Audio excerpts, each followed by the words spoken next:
मैं आपको ये बताना चाहती हूँ कि कुंडलिनी जागरण तक आप तपस्या करके तो पहुँच जाओगे, लेकिन फिर से एक बार मैं बोलती हूँ, जब आपके अस्तित्व से ये बात आएगी कि आपको सिद्धियाँ नहीं भगवान ज़्यादा प्यारे हैं, जब आपके अस्तित्व से ये बात उठेगी, जब आपका अंतर्मन ये बात जानेगा, आपका जानना ज़रूरी नहीं है।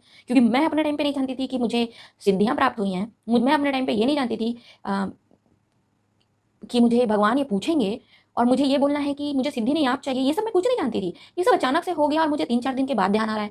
तो ये आपका अंतर्मन, आपका अस्तित्व, आपकी आत्मा ये निर्धारित करेगी कि आपको क्या चाहिए, पूर्णता या शून्यता, कुंडलिनी जागरण या शून्यता, सिद्धियाँ या ईश्वर, सिद्धियाँ चाहिए या सिद्ध चाहिए, है ना? तो ये सब चीज़ें आपके अंतर्मन से इन सब चीज़ों का चुनाव होगा। आप बुद्धि लगाकर या तिकड़मबाज़ी करके आप बिल्कुल भी इन चीज़ों को निर्धारित नहीं कर सकते हो। तो मैं ये बोलूँगी कि कुंडलिनी जागरण तक तो आप साधना करिए, तपस्या करिए और आगे शून्यता तक पहुँचने के लिए आप कुछ एक्स्ट्रा स्पेशल कुछ कर ही नहीं सकते। ये बस आपकी यात्रा तय करेगी। आपका और आपके ईश्वर का संबंध कैसा है, इस बात पे निर्भर करेगा कि आप शून्यता तक पहुँच आए हो या नहीं।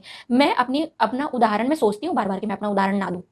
मैं सोचती हूँ कि मैं बोलूँगी तो ऐसा लगेगा कि ये अपने आप को बड़ा बता रही है, महान बता रही है, उच्च कोटि की साधक बता रही है। मैं कई बार सोचती हूँ कि मैं ये ना बोलूँ, लेकिन चूँकि उन अनुभवों से ही मुझे बातें समझ में आई हैं, तो उन अनुभवों को शेयर करना ज़रूरी हो जाता है और वीडियो बनाने के समय मुझे याद ही नहीं आता कि ये बात नहीं बोलनी है।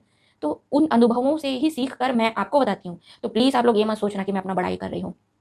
मैं चाहती हूँ कि आप लोग भी वहाँ तक पहुँचे। आप लोग ये टेंशन मत लो कि मेरा कुंडलिनी जागरण हो रहा है या नहीं। नहीं, भक्ति का आनंद लीजिए, भगवान की संगति का आनंद लीजिए। जिस पल से भगवान की संगति का अनुभव हो जाता है ना आपको, एहसास हो जाता है, बस जीवन में सुख ही सुख आ जाता है। आप इतना रोओगे ना सुख से, इतना रोओगे सुख से कि कोई सीमा नहीं होगी उसकी। बाप रे! मैं कितना रोती थी भक्ति में।